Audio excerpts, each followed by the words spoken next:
Hey everyone, it's Will here. Are you holding up? I know the election season can be overwhelming and maybe you're tired of all the usual punditry from folks who don't quite get you. So let me invite you to join me on November 12th, 7 p.m. for a special live event on YouTube that we're calling an alternate slate of podcasters.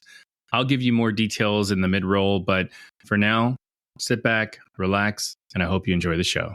If you look at Pew Research Center did a survey of what Americans were prioritizing in the vote in September. So like a month ago, or like a month and a half ago.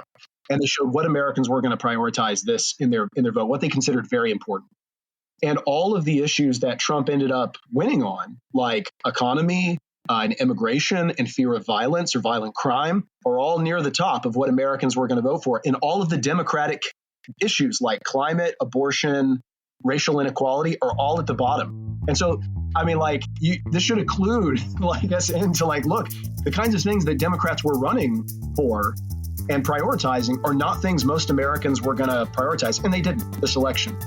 So it's less of a battle of ideological kind of conflict and more of just who is promising change and who is promising better economic futures, whether that's true or not. Hey, welcome back, Faithful Politics listeners and watchers. I am your political host, Will Wright. I'm joined by your faithful host, Pastor Josh Burtram. How's it going, Josh? Doing well. Thanks, Will. And we have joining us today the late. I was about to say late and great. Don't say late great, dude. We have the magnanimous Dr. Samuel Perry, who is among the nation's leading experts on conservative Christianity, American politics. He's the author of a bunch of books that you all should be reading, Taking America Back for God, The Flag and the Cross, and he's out with a new book now called Religion for Realists, Why We All Need the Scientific Study of Religion. And we are just so happy to have you join us. Sam, how's it going? Hey, it's my pleasure to be here, guys. Really, thanks for having me on. Yeah, thank you, Sam. It's such a pleasure to see you again. Yeah, sure. So just so our audience knows, it was kind of funny. We were just sort of ruminating and reminiscing before we hit record. We're like, man, we should probably just hit the record button. So we're going to try our best to kind of pick up where we left before we actually started hitting record. So how are you feeling, Sam? It is post-election day, and Sam is feeling fill in the blank. You know, I had anticipated that this was, based on polling. I mean, it was neck and neck. And so I think I was already preparing myself. I wasn't going to have a 2016 thing happen in my spirit again. So I was pretty much kind of geared up for hey, this is very much so a reality. He's already this far. Why not? This is certainly possible. And looking back, there's actually a lot of signs in political science that people are kind of pointing to that really should have clued in that this was probably going to be the eventual outcome. But, I would have much preferred, cards on the table, I would have preferred a different outcome than Trump being the president again. I don't think that's going to be very good. But, for a couple of reasons, I'm not. My grieving phase was about 5 minutes after I figured hey, this is definitely going to happen now. Kind of sat with that for a second and then decided for a variety of reasons, here's how we need to pursue it. One, I've already my wife back in 2016 or 2017 got diagnosed with stage 4 cancer, and she's fine today, clear scans. But for that 2 weeks. It was the worst 2 weeks of my life. It was the worst news I've ever gotten in my life. And compared to that 2 weeks, no bad news, short of losing my own child, no bad news on earth could ever match that. And so political, whoever's in office just does not compare to that kind of bad news. So I'm a little bit ruined for bad news. You know what I mean? I'm already kind of over a lot of whatever politically could happen. And so moving on from that though, there's a variety of reasons I think both the right and the left should not take the results as either a full-throated endorsement of what they were believing or a full-throated rejection of it. So here's an example. So for over the past couple of days, we were talking about before we started rolling that you've heard both lamenting on the left about, hey, the world is going to end, it's over. And on the right, hey, this is time to spike the football, and this is just going to be great. Obviously, this is an endorsement of everything that we believe and want. really, in hindsight, I think all of the political scientists and the data that we have on how this election turned out the way it did was one, economic frustrations and a low rating to an incumbent, like an incumbent president. And Harris was associated with Biden, who was rated really low as the president. Yeah. And statistically speaking, you have an uphill battle if you have a low rating president. If you're a part of that incumbent party, and the economy is in bad shape, and it's actually not in bad shape, but inflation hurts, and I'm having to pay over $10 for my Chick-fil-A now, and that's really frustrating, and I don't like that. And so I get it. Like, people really felt the pinch of like inflation.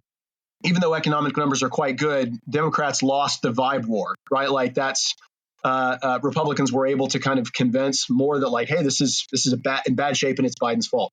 Harris got a part of that. So you've got this economic story that's really driving this. You've also got what's going on globally right now, which is incumbents around the world. Incumbent parties are all losing, and they are being replaced by out of office parties who are promising kind of the fix of a global inflation that's happening. So in a sense, Harris was kind of doomed from the start. Now, I mean, again, hindsight's 2020, and it looked like she had all of this momentum, but I think there were a lot of indicators to suggest that this is an economic story. This is about rejecting the incumbent parties everywhere, and people feeling like this is what we want. We need change, despite whatever Trump represents. So that being said, because we have all of these ballot measures, like I'm sure you guys were following this, all of these ballot measures that took place in states that Trump won. For example, 7 out of 9 ballot measures for abortion rights won. Yeah. And 5 out of 7 of those were in Trump states, right? In 3 out of 3 ballot measures that were going for charter schools, which is a conservative issue, were rejected. And 2 out of 3 of those were Trump states. People were voting for things like paid sick leave. People were voting for things like raising the minimum wage, all in Trump states, right? So these are left-looking kind of like moral and economic kind of wins, but they're happening in states that Trump won. So this suggests to me that it's not about like all of a sudden people on the left are kind of like, hey, everybody's a racist and a Christian nationalist and a fascist now. What kind of country am I in? I actually don't think the signs are necessarily pointing to that. I think there's signs pointing to people were really frustrated economically and they needed change and they wanted that. And the Democrats weren't promising that to a working class population. The Democrats are now increasingly the party statistically, and you can go online and see these stats yourself. Statistically, they are now the party of the educated elite and the income elite this election in terms of like who turned out. And that's an incredible flip, right? Like that's an incredible turn of events.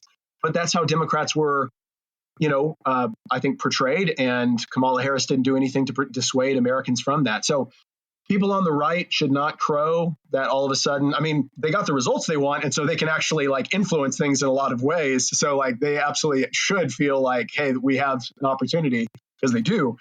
But I don't think they should necessarily take this as like, hey, Hispanics love us, and they're all Christian nationalists now, or hey, we're, all of these working class people are now kind of like trad Catholics and evangelicals and conservatives who want to do everything that we want to do. I don't think that's necessarily the case, if that makes sense. So like that makes me feel like a couple of things. And I'm sorry I'm dominating the conversation, but I think a couple of things are going on. Like I think if Donald Trump is the same Donald Trump as he was in 2016 to 2020, which was primarily a pretty lazy and distracted president. Like he accomplished some things and got some things through, but mostly was like, he's a showman, doesn't like to be contained, doesn't like to stay on kind of track with any kind of things. If that's the same kind of Donald Trump, I mean, best case scenario, because he does what he does, and then the midterms roll around in 2026. And if literally like 95% of midterms are any indication, like, and I mean, historically, 95% of midterms shift Congress to the out of office party. That would point to, that's, I mean, one of the reasons like Democrats were kind of celebrating in 2022 is they thought they were going to get destroyed in 2022 in the midterms, and they only lost a couple of seats, and they were taking that as a victory. And so if you see kind of a huge reaction to Trump in 2026, then that means he gets boxed in, and, his ability to kind of ram things through is limited. But the next 2 years are probably going to be pretty tough for anybody on the Democratic side who feels like threatened by the kinds of things that he's promising now. So what do you think about, well, sorry, I love what you just said. It's very insightful just thinking about, yeah, you're right. I should look at the whole picture because so often people just look at, hey, who won the presidency? But then you look at the House, you look at the Senate, you look at measures and governors. And it does seem like there's a pretty handy red wave, I guess that's what they call it in those areas. And yet at the same time, what does that actually tell us? And I would love for you to help us figure out, how do we temper our assumptions when we see all these things? Because you just named a few things, but how do you work through, help us get into the mind of Sam Perry in terms of how do you work through, yeah, I'm seeing this data, but this data needs to be interpreted. And I'm going to try to figure out not just what my first assumption is about this data and what it's saying. How do you dig a little deeper? How do you kind of take a step back and just not let your initial narrative that your brain gives you be the one that drives the show? Yeah, so I'll walk you through how I did this with my students yesterday. So in my social problems class, I teach a large 100-person social problems class where we just talked about the election. And I wanted to help them think through what just happened and why did we see the results we did. And so I took various theories that were like projected out there on Twitter, hot takes about, either from the right or the left about, hey, you've got one group of people that says, hey, let's be honest, half the country is racist and misogynist and they're courting fascism.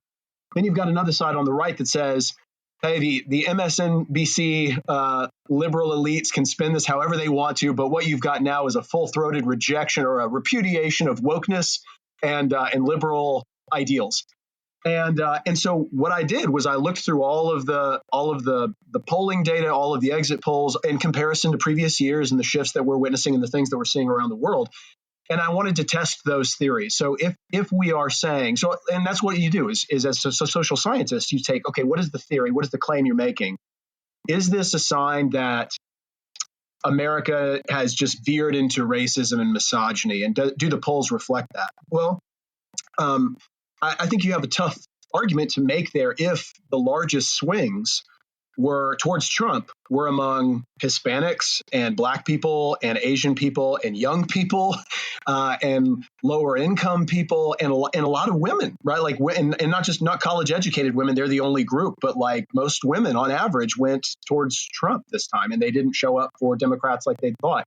That doesn't mean those people can't be racist and misogynist, but it makes it a tougher argument if you're going to say that like this is all that's been driving that shift, right? Like most Republicans vote Republicans, most Democrats vote Democrat. Like its party is the primary, by a large margin, is the primary thing that drives you to vote however you do. But after that, those people who are movable in the middle, it doesn't seem to be like Trump just kind of swept people up in this kind of rhetoric of marginalizing the other or hatred. It seems like the people that we looked at who shifted are young people who are probably concerned about their economic futures. And lower income minorities who, like Black and Hispanic Americans, who have been peeling off from the Democratic Party for the last few elections, right? Like that's not a new thing. They're not becoming Republicans, but they're becoming more independent. In other words, they're in play politically. And that's what they were this time. So the theory, when you look at it with the data, the theory that like, hey, let's just be honest, most Americans just got really racist all of a sudden or misogynist, that doesn't really hold true. And let's look at the other thing. Are you going to say that, hey, MSNBC News can take this as a repudiation of wokeness and liberal ideals? Well, that doesn't explain all those ballot measures. That doesn't explain how governors in Arizona who, that went for Trump lost. Carrie Lake lost. A bunch of MAGA-like Republicans lost. And a lot of Republicans picked up seats, but a lot of MAGA Republicans lost. And so it doesn't really, neither one of those theories really explains it. What does explain it better is the idea that this is like, this happens typically when economic frustrations are high, and this is happening all over the world. And there is it's what I call a vibe war. So like there's, and this is how I explain it to my students, like whether or not this is true or not, and I don't think most of this is true. The idea that immigrants are dangerous and they're pouring into the country and they're coming with crime, and that the economy is in tatters and it's shambles and it's all Biden's fault. I don't think either of those things are necessarily true, or not even necessarily true. They're just not true. Like undocumented immigrants and regular immigrants or documented immigrants are lower crime risks than native-born Americans, right? You have more to fear from a native-born Texan than you have from an undocumented or documented immigrant in Texas, statistically speaking, right? So the idea that immigrants bring crime is wrong, but the vibe war is like, hey, immigrants bring crime, and a lot of Americans felt that. They're very fearful of that. You've also got the idea of the economy being bad. The economy is actually really in good shape. The stock market's up, and unemployment is down. We have a strong economy. We've bounced back from COVID faster than any other nation, any other developed country. But inflation sucks, and it hurts. And like we are all feeling that with housing prices and gas and food and whatever. And so it's really easy to win that vibe war for Republicans and just say, look, don't you hate it? Like, don't you hate paying that much money for eggs and milk and those things? Yeah, I feel that. And so successfully, if you're able to win that vibe war and send out that messaging, and Democrats haven't been.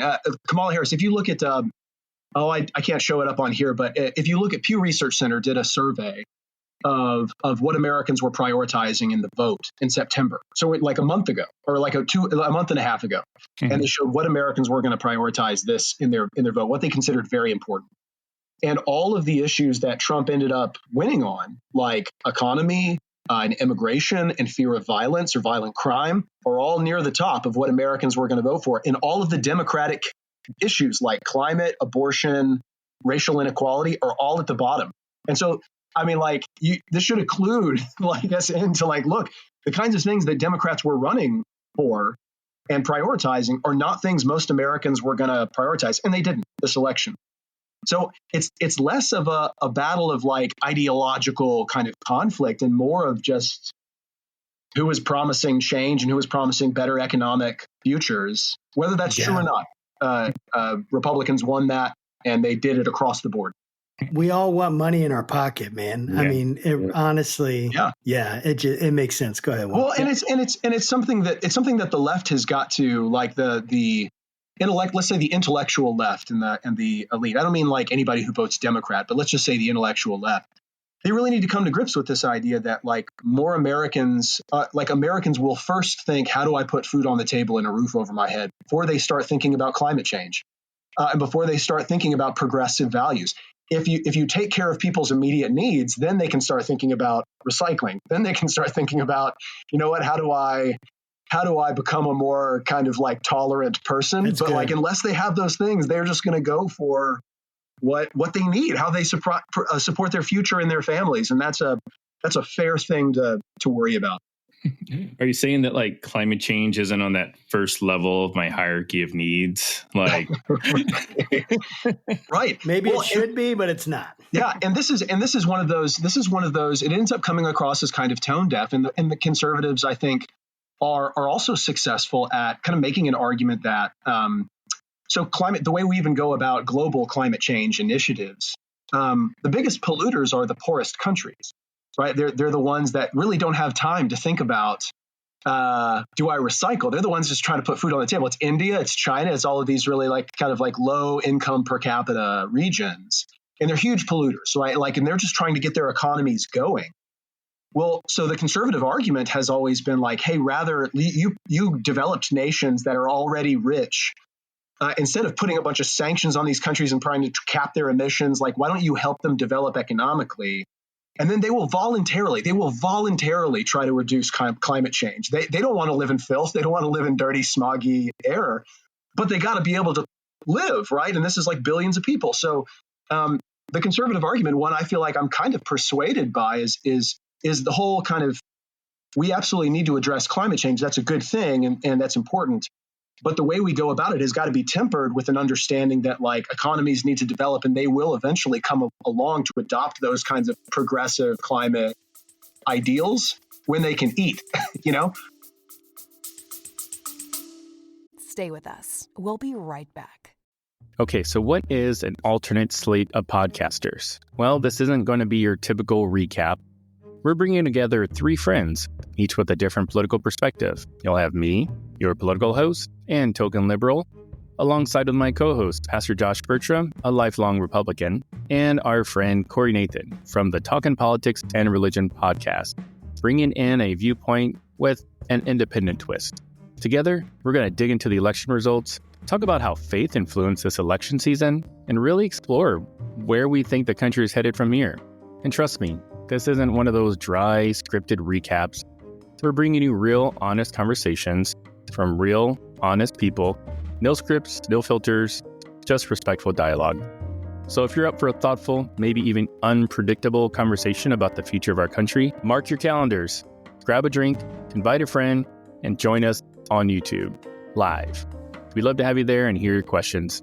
So that's Alternate Slated Podcasters on November 12th, only on YouTube. Make sure you subscribe to our channel to get notified when we go live. Hope to see you there. Yeah, number one, I really appreciate you reframing the results the way that you have, because I was thinking about this just today, how if Kamala Harris won, and won to the degree that Trump won this go around, popular vote, and all these like Congress and whatnot, there would be news story after news story about the Americans' rebuke of authoritarianism. Right. Yeah, that's right. Which might be true for a lot of people, but it probably wouldn't necessarily be the thing that like gets people to the polls. Kind of to your point, like I could care less about who wants to be an authoritarian as long as they can make sure I got food, on my table or something like that. So I really appreciate just that framing, because I think that's going to help a lot of people. It's going to help me just process, what the results mean, and hopefully, as a Democrat, get my elected officials a little kick in the butt and say like, hey, you have forgotten about the people. You made a lot of promises, like I don't see James Clyburn out there, campaigning a lot with Harris, and he secured the black vote for Biden, so yeah, but I am curious though, like how did the Christians do? All in all? Well, so evangelicals did exactly what evangelicals do. I mean, it was like actually a mirror of 2016 and 2020. 81% of white evangelicals went for Trump. It wasn't not even a dent put in that number at all. For or against, right? Like it wasn't higher, wasn't lower. And which is just, I think that's just to kind of say evangelicals are now mostly Republicans, right? Like that's just kind of that's the Venn diagram of evangelical to Republican is eventually becoming a circle. What did change was Catholics. So Catholics, majority of Catholics went for Trump this time, but that was primarily, so if you actually look at the numbers there, that is a little bit driven by white Catholics, but it's mostly driven by Hispanic Catholics. So when you break that down to like, when you just pull out the white Catholics, like it's a much bigger shift. And to me, that suggests that it's not ideological necessarily for like Hispanic Catholics. I think it's more of like a working class kind of shift. Now there is like within the Christian movement, and this has been going on the last few years, political identities are now our primary sorting identities. Like we are as Americans organizing our religious identities, who is us and who is them, primarily under who is conservative and who is liberal, rather than like your views on soteriology. So it used to be, growing up as an evangelical, it used to be the understanding, this is around, like, let's just say around 2000, we would have said Catholics are not Christians, Mormons are not Christians, because they have a different view of salvation, right? Like they have a different view of, that would have been the theological dividing between them. But now, and conservative evangelicals absolutely would have said that, right? Like in 2010, 2011, I think Robert Jeffress called Catholics like a cult. Same with Mormons, right? Like, but Robert Jeffress now recognizes that, like, no, these guys are my allies, these are friends, you're close enough, right? Like you're Christian enough to be on team Christian, right? So, and what that is politics. And so what you see among Christians is you see a more porous kind of group membership ideal, right? Like, whereas we're no longer divided by soteriology or your views on biblical authority and how you want to weight those kinds of things. It's much more of a big tent if you are conservative versus progressive. The group that did not shift towards Trump was nuns. Non-religious people did not shift toward unaffiliated people did not shift toward Trump. They actually became more, which is a polarizing thing, right? Like it's a polarization deal. So Christians moved further toward Trump. Non-Christians or nuns moved further away. And other religious groups kind of stayed in the middle. I think Muslim Americans shifted a little bit towards Trump, maybe because of Palestine, which is bizarre. Like it's like that they would move towards Trump. Maybe it's a backlash to Biden, but that Muslims would think that Trump is your friend is kind of hilarious to me and sad. But that is kind of what has been happening with American religion is just further sorting. Yeah, Sam, real quick, Sam, what's soteriology? It's a term I'm not familiar with. Oh, sure. Oh, yeah. So soteriology just means your theology of salvation. I'm sorry, I should have clarified that. So your theology of whether it's salvation by grace alone, or grace plus works, or faith plus works, or being baptized and that kind of thing in the church or whatever. It's your theology of salvation used to divide evangelicals or Catholics or Mormons, but now not really. I mean, it's Trump, right? Like what it was, we found in a study recently. We published a study this year ago where we were. It was Pew data, Pew Research Center, and they were asking how religious are various politicians, and they included Trump and Kamala Harris and Joe Biden and those kinds of things. And what we found is that basically, if you were the party of that person, you thought they were very religious and more religious than the other candidates. And it also didn't matter whether you even knew what their religion was, because even people who didn't know whether Trump was a Christian or not thought he was more religious than Joe Biden or Kamala Harris. And so what it is, it's about in-group. It's about what, religious means you're part of my tribe, you're part of my crew. And that's shaped by partisan identity and ideological identity, whether you're conservative or liberal. And so I really mean like it's the boundaries of what it means to be a Christian. I posted this on Twitter the other day, and I really do mean it. No other time in my life has there been a wider gap between what I've always understood the word Christian to mean and what the word now means, like socially in public. Because it used to be. I mean, I swear, like I don't feel like I'm the one who changed, right? Like I really don't. I feel like the Sam today at 44 is the Sam that was like at 24, who was working in college ministry and going to seminary and those kinds of things. I feel like I understood. If you told me you were a Christian, that meant I could expect certain things from you. Like I could expect how you view outsiders and non-Christians and how you to treat people, and a certain level of Christ-likeness that I would expect. And now you tell me you're a Christian, and I feel like it tells me almost nothing about how you treat people or what you believe. I don't know, I mean, I definitely resonate with that deeply, Sam. I'm just like, I feel alone. And it's funny because I help a pastor do research. And one of the things that we were researching for an upcoming sermon was Jesus teaching when he has two disciples or two potential disciples. Well, one is a disciple, another one's a scribe. And they come to him and they say, hey, teacher, I'll follow you wherever you go. And he says, hey, the foxes have dens, birds have nests, but the Son of Man has no place to lay his head. And you're kind of like, what? Is Jesus saying I have to be homeless to be a Christian? And it's like, no. Like one of the things that's very clear, because he's about to take his disciples into Gentile territory. He's about to take his 12 into Gentile territory, cross over the Sea of Galilee, go and they're going to confront this demon-possessed guy from near the Decapolis who's unclean and all these things. It's a story where they send him into all the pigs. If anyone, it's an amazing story. People should read it. No matter if you're Christian or not, it's just like, whoa, this is crazy stuff. But when looking at that, you're thinking, well, one thing that seems very clear as I look at this is that the more you know and love Jesus, the more of a political alien you're going to be. I don't know if that's the right word, but you're going to feel you're not going to feel at home in any political party because you're going to start to see that they're going to use the same kind of coercive ways of trying to make you believe them, use the same kind of rhetoric, just different content, but the same strategy to get you to comply. Right. And it's amazing to me how much we have just sold out, just completely sold out in the evangelical church to political power.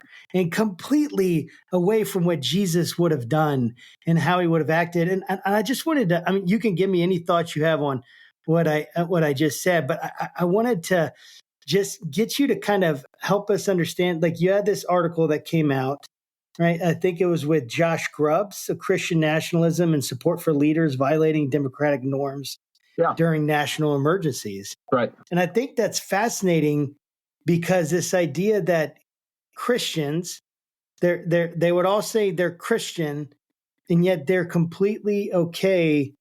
It seems, not maybe not completely, but they're much more comfortable with autocratic kind of, behavior from their leaders. Strength, have to show strength.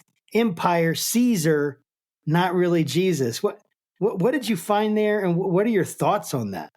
Yeah, so we did this study, and we ran this study after January 6th. A year or so after that, we were curious whether or not people and because we knew this anecdotally, we had seen on social media or in our own conversations, people just kind of justifying like, hey, you gotta crack some eggs to to make an omelet, and yes, and if people got to get hurt, that's just kind of what needs to happen to make this work. So we were just curious whether or not Christian nationalist ideology, the idea that the nation rightfully belongs to us and not them, and that we should take it back, and that we have a special relationship with God, and that should be defended or protected or promoted or privileged. We wanted to see whether or not those kinds of Americans who embrace that would be more likely to say, like, yeah, national leaders should be able to suspend elections if they need to, or to suppress their opponents if they need to, accomplish something, or if they need to, what else? Suspend elections, oppress opponents, suspend other kinds of norms or whatever. And that was the strongest predictor that Americans believe that kind of thing. But that's primarily because Christian nationalism, I mean, you can see this in anybody who actually owns the label. Like we know lots of people who embrace Christian nationalism who wouldn't necessarily call themselves Christian nationalists. But really, the people who call themselves Christian nationalists are the best exemplars of the kind of thing that we're talking about. Because if you go online and you look at Andrew Torba or Stephen Wolfe, or these people who are actually touting these ideologies, the people who are writing books about these kinds of things, these are the very people who would absolutely say, there are no enemies to the right? Like there's nobody who is too conservative. And if we have to, like, if Nazis are kind of for the things that we're for, then we need to kind of, not throw out the baby with the bathwater and just accept that we've got some common enemies, so we can just cooperate on this kind of thing. And it's that kind of thing. And I mean, look at the kind of rhetoric that you see from, I think, right-wing provocateurs who I think are also Christian nationalists, guys like Matt Walsh or others. These guys are unapologetically saying, like, look, you ought to be able to mock, provoke, lie to. I mean, that's been a big thing online right now, is like we should be able to lie to non-Christians if it means winning. That was a controversial thing a few weeks ago. A guy named Ben Crenshaw had a big out with Carl Trueman in the interwebs about, like, kind of whether or not Christians are justified in just lying to their enemies, kind of like basically with the idea that like, look, when I leave my house for a couple of days on vacation, I leave a few lights on to make burglars think that I'm there. And so if burglars don't deserve the truth, certainly my political enemies don't deserve the truth. So I should be able to, if I would lie to Nazis who come to my door looking for Jews that I'm hiding, then surely I can lie to a few libs in order to accomplish my political goals. And that's just the justification. So when you go down that road, though, then all you see is friends and enemies politically. And the people who are on your side are your friends. And that just means anybody who's conservative and not leftist. And that means you've eliminated all possibility of cooperation, all possibility. It's just defeat. It's just conquering. It's just war. And that's really what Christian nationalism is about, though, at its core. It's us versus them. And you have not only it's us versus them, but it's divine mandate for us versus them. It is God loves you, not them. And when you combine that with certain other kind of theologies, like more of a Pentecostal kind of, cosmic battle between good and evil, end times eschatology and end times theology, is I think you're more likely to, I think, get a radicalization, violence even, because what isn't justified when your enemy is literally Satan. That's so true. We had a clinical psychologist on our show who does stuff with politicians, and we were asking her all kinds of stuff about Christian nationalism and everything too. And she said almost the exact same thing you just said. You sort of get people to think that they're fighting a holy battle, and then you get them in community, and then it's just like it's all downhill from there. But I'm more curious though about something you said earlier when you were talking about Christians, because this was something that Josh and I had talked about before we started recording. Like, do we need a new term to just be able to kind of separate the two theologies, ideologies? I don't know, and like how does not having a broad term, affect polling and surveys and stuff like that? Like if you were to poll a bunch of Christians, like all of us on this call would probably be in that poll, but like ostensibly we're probably not like the kind of Christians that we write about, talk about, or whatnot. So how does that work? So that there actually really we'd benefit so much better from having some better terms, because like I think this, if you go on exit polls right now on NBC News or New York Times, they're just going to be these broad categories: Protestant, Catholic, Jewish, other minority religion, and nuns or unaffiliated. And then maybe they'll ask that other question, like, would you consider yourself a born again or evangelical Christian? But those are, that's a problematic. As Ryan Burge, who's a political scientist and a great follow on social media as well, he has a great Substack called Graphs About Religion, and is always putting out really good, I think, information. He has shown over time more and more people are identifying as evangelicals, and even people who are not Christians, even like Muslims, are identifying as evangelicals, and unaffiliated people identify as evangelicals, because what that means is now like pro-religion Trump supporter or pro-religion conservative or Republicans, because they just kind of get the connotation of that word. Evangelical doesn't mean I have a born again relationship with like Jesus, that I've asked Jesus into my heart and he's my Lord and Savior. It means that I'm conservative, I'm pro-religion, I'm pro-Christian, I'm pro-Trump, and all of those things. And so we really do need better questions. I'm not sure, other than just kind of more religion questions to kind of break that down a little bit, maybe theological questions, but I think even, I think Barna tries to get at this a little bit more. Like if you ever have read a Barna study, I think they try to divide it into categories like practicing Christian and practicing Bible, like they try to have different categories that are not just like, I identify with this, but I go to church frequently and I read my sacred texts at least a week, or that kind of thing. So maybe that could be helpful, because I really would love to see the breakdown by like how often people are going to church and whether or not they actually believe their Bible, or what, but even then there's some subcategories there. No kidding. Yeah. Well, would the same thing apply to like Republican? I mean, like Josh is a Republican, but he's not, that kind of Republican. Yeah, sure. Right. I think I'm a Republican, dude. I think I'm a Republican. I voted for Republican senator and, for that, but I voted for Chase Oliver, and I disappointed, dude. It didn't get too many. He was behind Jill Stein and RFK. Yeah, a lot of people voted Sonski. Sonski was the American Solidarity Party. Yeah, he wasn't on he wasn't on like most state ballots, but he was on a lot of ballots as kind of Christian alternative to Trump or Harris that a lot of I think evangelicals were supporting. I think I think Republican. Unfortunately, I think if you had asked me in 2016, we should have different questions between kind of like MAGA Republicans and traditional Republicans, like establishment Republicans. Now, after 2020, after what we just witnessed, I mean, the Venn diagram again is kind of like becoming a circle. It's not MAGA owns the Republican Party. I mean, like it is. Not saying that all Republicans are Trumpian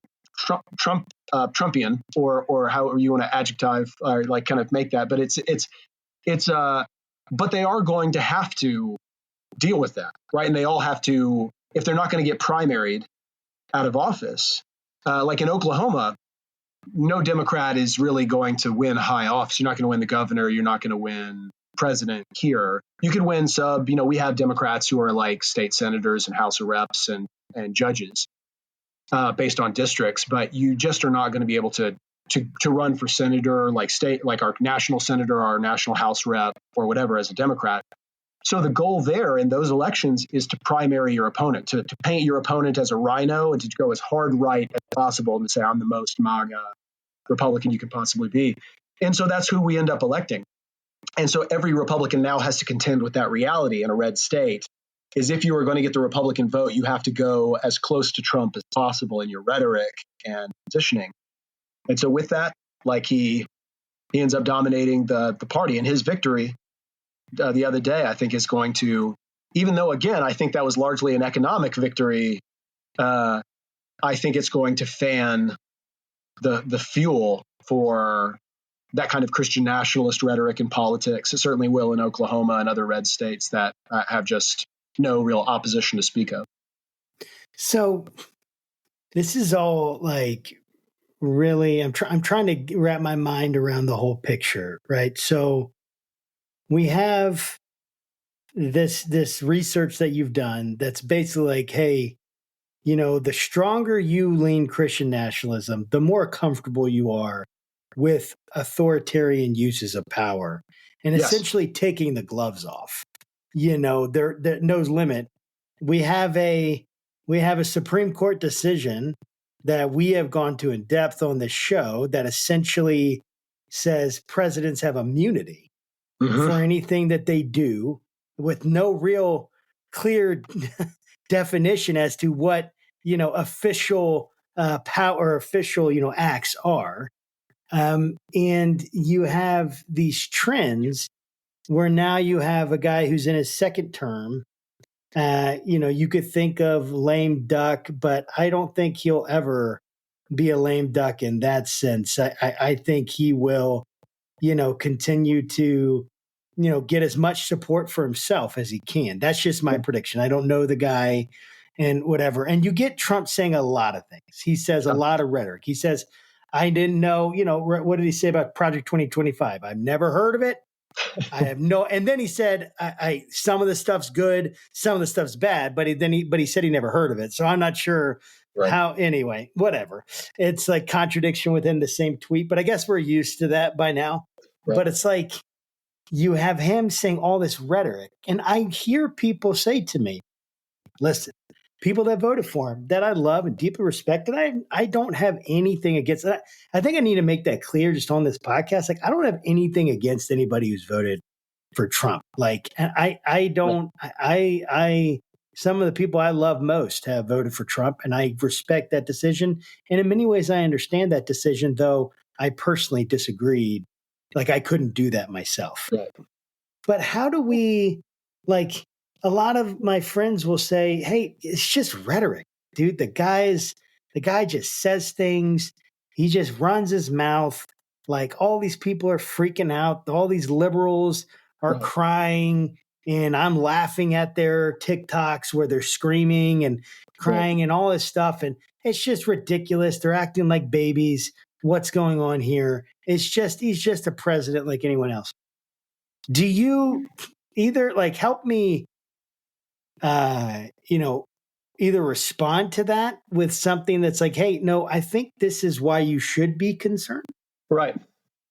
So, yeah, go ahead. I've given enough. So Trump has successfully, I think I think Trump from the beginning, because he was a populist candidate. When I say populist, I mean he was like, in his rhetoric, he was like anti-elite. We're going to drain the swamp. Washington's broken. We're going to get all the corruption out. So he was a populist, meaning like the people saw him as the answer to all these elites that they hate, the academic elites, the uppity liberal leftist elites who have been calling us racists for years. And we're just going to elect Trump, and he's going to go in there like a bull in the china shop. And they love his kind of brashness and his ability to just kind of tell it like it is. Even though it's bold-faced lies, it still is kind of like seems authentic, right? because it's like unsophisticated, just, shoot from the hip. And it's all off the cuff for Trump. I mean, he just goes out there and riffs, right? So like it's that kind of thing. But it also has the consequence, the positive way to look at this. And these people, I think the people that like that Trump rhetoric would say that he has successfully shifted the Overton window. And when I say Overton window, I mean, for the podcast listeners who don't know what that is, the Overton window is the window of what is culturally acceptable to say in public, right? Like, or is politically acceptable to say. So previously, it might have not been appropriate or acceptable. It might have gotten you like ended your political career to say the kinds of things that Trump says in public. But now he's shifted that Overton window to where everything is on the table. You can say anything you want. And there's basically no consequence to anything that sounds xenophobic or racist or anti-Muslim or something against women or whatever. Nothing will end your political career. Now, people who hate political correctness probably love that, and they think that's a really good thing.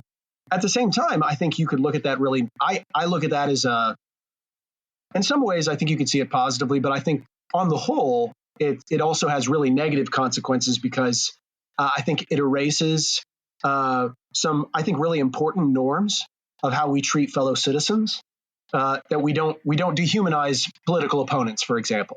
Like, you can't imagine a political candidate for president calling half of Americans vermin or rats or snakes or any kind of, comparing them to any kind of, that's atrocity kind of language, right? Like, that's how those things happen, is you dehumanize your political opponents and you call them trash or whatever. And then it's just a few years from that to like, let's round them up, and let's start like carting them away. So I think violating those kinds of presidential norms of how you treat people and talk about citizens and, talk with a level of appropriateness that people respect the office. I think that's important. And I think that makes American politics uglier when it gets rid of that. I mean, study after study after study, and this is a common finding in political science, is elite rhetoric matters. Like, the rhetoric of our politicians matters. How our really senators, good. Not just Trump, but like how our senators and our House reps talk about the out of party candidate. I mean, one of these famous things that you can't imagine seeing right now is you've probably all seen this video when John McCain was running against Obama in 2008, and some lady at this town hall that John McCain was doing called Barack Obama a Muslim and a terrorist, and John McCain said like, hey, that's not true. It's not. Like, he actually corrected the woman and just like, look, he's an American citizen I disagree with politically, but that's just not true. I mean, that's an amazing like piece of like, look, tone down the rhetoric. Let's turn the heat down a few notches, and let's just remember we disagree politically, but we got to get together and cooperate. I think Trump's kind of rhetoric of us versus them, not just partisan rhetoric, but really, we're going to round up people, or we're going to mass deportations, or Muslims are all like this, or, I just don't think that's just rhetoric. I think that's a kind of a rhetoric that is corrupting. And certainly if this is a biblical Christian who's talking, that is not found in Scripture, that we just kind of let whatever fly, whether it's hurtful to people or say whatever we want. That's not found in Ephesians, right? Like, it's not found in certainly not found in the teachings that Paul would have about the fruit of the Spirit and the way we're supposed to treat people. Certainly not in the way that Jesus would have treated people, unless you want to take, which they do. I think Christian nationalists love little parts of the Gospels where they can selectively say, like, Jesus called this lady a dog, or, look, Jesus called the Pharisees a brood of vipers. So that means it's cool. It's now fair game to like call people names and mock them or degrade them. It's like Jesus flipped tables, so I can storm a Capitol, Yeah, so I can hit people, right? Like, and I can get whips together and like drive out people I don't like. So it's that kind of. I think Trump represents not just an Overton window shift. I think he represents a degradation of norms that I think are actually pretty important for keeping our politics safe. And to keep our democracy the envy of the world. I mean, I think like if you look around the world right now, you're not going to, other than Hungary and Russia, you're not going to see headlines on those newspapers that were like, Americans got it right again. Good for them. Like they're all going to be gloom and doom, because it's like, I can't believe America has come to this. Like, I can't believe they actually did it. it's an international embarrassment, and it's not because of economic policies. It's because of what Trump presents about, being basically a remorseless, consequence-free politician who can say and do whatever he wants to forever. I mean, it's pretty astonishing, actually. Yeah, it really is. And I whoever listens to this, and this will be a great clip to put out. I mean, what you just said was worth its weight in gold. Like, that is such a good understanding of, hey, let's remember, like, it's not okay to just say these things and use your platform to say the kinds of things that are being said. That's very destructive, and even more so. Like, he's not just hanging out, having wine and a cigar with his buddies talking. He's on a platform addressing millions of people. Right. It just really, that's really helpful. Thank you. Yeah. So, I want to maybe kind of change the tone a little bit, and ask you about your newest book, Religion for Realists. So, tell us what it's about. Yeah, so Religion for Realists is really an argument. It's to three groups of people. For maybe that wasn't the best idea to try to write to three audiences, but I tried to pull it off. So first, I'm arguing that the scientific study of religion can actually help us understand religion a lot, because it helps us understand human behavior a lot. And some of the things that we're learning about how religion actually works, I think, can help us shift a little bit of a misunderstanding that we have, primarily because of what I call the dominant Anglo-Protestant culture. So Anglo-Protestant culture, what I mean by that is, and I don't mean that like negatively, I'm a part of that Anglo-Protestant culture, but part of this is that the primary driver, one misconception is the primary driver of religious behavior or political behavior or anything is belief rather than identity and norms we have within a community. That the primary reason that religious groups grow or decline is whether or not their ideas are really good. In reality, it's actually more about the population dynamics, like immigration and birth rates and those kinds of things, which may sound weird to some, but that's just true. Historically, it always has been. And then lastly, that if we are really motivated and really organized, you and I can by ourselves affect massive social change. That may be true to some limited extent, but a lot of the religious dynamics that we see in the world right now are because of changes in social structure, broad economic changes, broad political changes, global technological changes that we don't really have a whole lot that we can do about. Now, we can do stuff within that, but these are all changes that are affecting us. And so I argue in the book, in the first few chapters, that, and I show this I'm a social scientist, so there's lots of data here to back this up. But I basically show that, oftentimes our theology, what we say that we believe and that drives our thinking on various things, once we poke a little bit into that, we find that it's very downstream of a lot of like group identity concerns. So let me give you an example of that. So we asked Americans right before the 2020 election how much they agreed with the statement that God chooses the president. And of course, we found that evangelicals very much so believe that. And that's before the election, 2020, Trump was the president. So they very much so were like, yes, God chooses the president. Well, we wanted to see what they said after Trump lost. And so we asked those same evangelicals that same question 4 months later. So this is the same people. And basically about half said God chooses the president. So, but it wasn't just all evangelicals. It was only evangelical Republicans. So what happened? They literally changed their theology about God and the president. The only thing that happened was their boy lost, right? Like that their candidate lost. And so that required them to change their theology. Now, anybody who knows the history of race and religion in the United States knows that theology can be manipulated and was historically manipulated in all kinds of ways to justify the extermination of Native Americans, the enslavement of Black Americans, the subjugation of women, the oppression of all these kinds of groups. So we already know that group interests can drive the twisting of theology. And I'm just making the argument that that actually happens a lot. We actually kind of build our theology on the basis of group norms. Now, the second part of that is why do religious groups grow and decline? Well, a lot of it is because of the ability of certain groups to maintain high fertility rates longer than other groups and immigration flows. So why have Catholics stayed constant across the last 50 years of the United States? That doesn't make a lot of sense when you see that white Catholics have been abandoning the faith for a while. Well, what explains that is the inflows of Hispanic Catholics that have been coming in for a few decades. And so what it does is it gives the impression that Catholics have stayed at the exact same number, while white Catholics have been declining and Hispanic Catholics have been rising.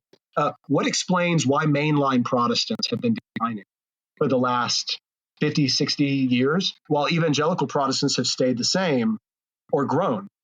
It's not because like one group has necessarily better idea. You can say that they do or don't, but it's primarily, and we actually have evidence to show this, it's primarily because mainline Protestants were made of upper class people who are very educated and career driven.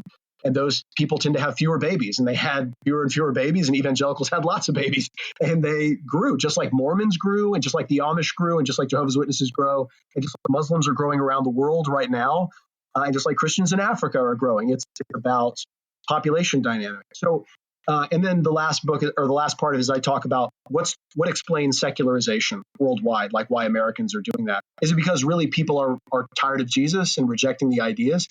Or is it because there's lots of things going on? The state and the market have crowded out a lot of the things that the churches used to do.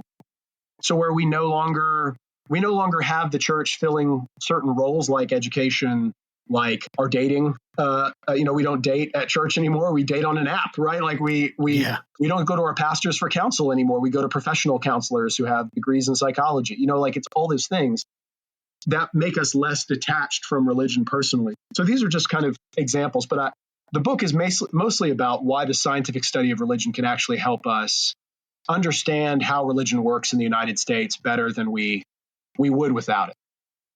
I love that. That is so fascinating. We got to get. Is it already out, or is it? Oh yeah, it came out just mid-October. Yeah. Okay, that's great, man. I'm gonna have to pick up a copy. That sounds amazing. I did have a question, and then I'm going to just ask some practical things to close us out. Why is this important now? Why is the message? Do you feel like what compelled you to feel like you needed to write about this now and that? Yeah. Beyond just the interested in it, it's super interesting. But is there more? Yeah, absolutely. So I wrote this book now. The original title. So the book is called "Religion for Realists: Why We All Need the Scientific Study of Religion." Originally, it was called, the subtitle was "Why We All Need the Scientific Study of Religion Now More Than Ever."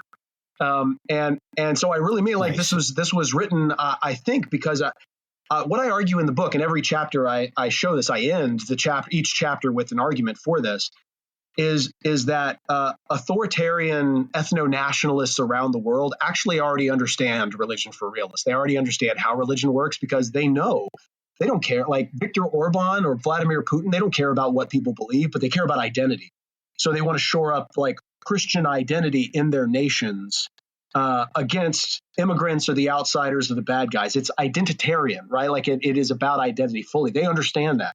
They understand that like, who cares what ideas people have? We care about population growth. We don't want immigrants. We want to increase fertility rates. We want to do all those kinds of things. And that's how they're trying to grow their own populations and manipulate those dynamics. And they also know that people and how they behave and believe are downstream of a lot of structural, legal kinds of things that they can do. They can organize their societies in such a way to persecute certain groups or to favor other groups. And so the argument for why we need a religion for realists, why we need to understand how this works, is because authoritarian populists around the world, and I think including in the United States, are already working this game plan because they already know how this works. They're not distracted by any kind of Anglo-Protestant tradition of like emphasizing beliefs or doctrines or those kinds of things. They just know this is what works. And when I kind of play on people's identities and by getting them fearful and angry, or when I try to mess with, like, I don't want those bad people in here. So I'm not going to try to convince them.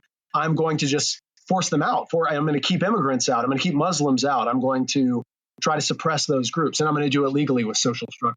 But I think the book is important because I think it reveals the game plan that's actually already underway on the authoritarian far right around the world and in the United States. Man, that's really good, and I think that it's an argument that needs to be heard.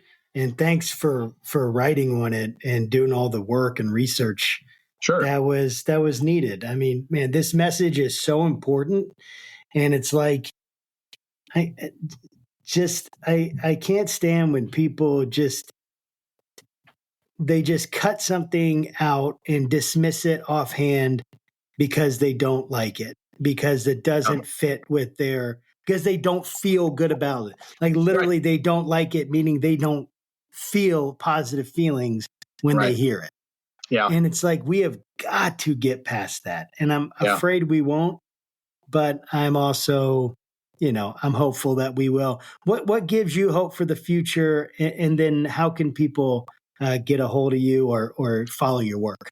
Yeah. So what gives me hope for the future? I think I'm a Christian, so I think Jesus gives me hope for the future. I think the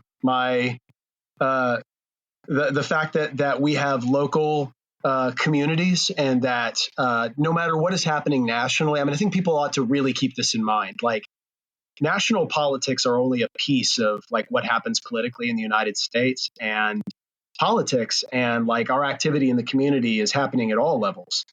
And there's a huge capacity for like local communities and even state governments to resist things that they don't like. Our state has been doing that against Joe Biden for a long time, right? Like, into resisting everything that he, and so if states or local communities or schools districts or those kinds of things say that they don't like something going on at the national level, there's actually a lot more latitude than people realize to say, like, we're not going to do that. Like, that's something that we're not going to be part of. And you can be a part of that if there's I don't mean resistance in some kind of like militant way, but I just mean like in a way that you feel like if a Trump administration and a MAGA Congress are passing legislation and doing things that you feel like you don't like and are in violation of the values that you hold, you actually have a lot more latitude than you realize to push back against those kinds of things and to challenge that. Whatever people are fearful of, that Project 2025 or Trump has promised to do, or those kinds of things, I think none of those things have happened yet. So I see zero reason why people just need to kind of roll over and die and feel like this is it. So what was it all for? And say goodbye to democracy or whatever. Like, I just feel like if I don't mean to be preachy here, but like, man, civil rights took a long time, and that was a long history of people getting their butts kicked and losing a lot right before they won. And so like, I'm you don't lose one election and just kind of say that was the end of democracy. I guess we're a fascist nation now. Like, I think you just kind of say, what do you do? How do you move forward? And I'm tremendously kind of like empowered by that, and I'm ready to get to work. And for me, that when I say work, I mean like work helping people, work living out my values and doing the kind of work I think matters. So, our agency to kind of really still be able to do things and accomplish good, I think that gives me hope that can happen. I love that. How can people follow your work and get a hold of you if yeah, sure. Email address is on my department website, but follow me at Prof. Sam Perry on Twitter, and that's the only social media platform until Musk destroys it or it just burns to the ground. I'll be there. Yeah. Well, fortunately for us, he will be working in the White House, so he probably won't. Yeah. Fortunately for X, huh? Yeah. Fortunately for X. Yeah, that's right. Probably going to do pretty well now. Well, thank you so much, Sam. It's been really great to have you on the show again and talk about all this stuff. Oh, man. My privilege, guys. Thanks for having me. Absolutely. And to our viewers and listeners, thanks, guys, for joining us. Also, make sure you like and subscribe. We forgot to say that, Will, at the beginning. We always forget, but it's very important so we can keep this work going, so we can be a part of the solution that Dr. Perry is talking about. We want you guys to pick up his book, Religion for Realists, why we need all the scientific study, why we all need the scientific study of religion. I apologize. Make sure you guys pick that up wherever books are sold. And until next time, keep your conversations not right or left, but up. Take care, guys.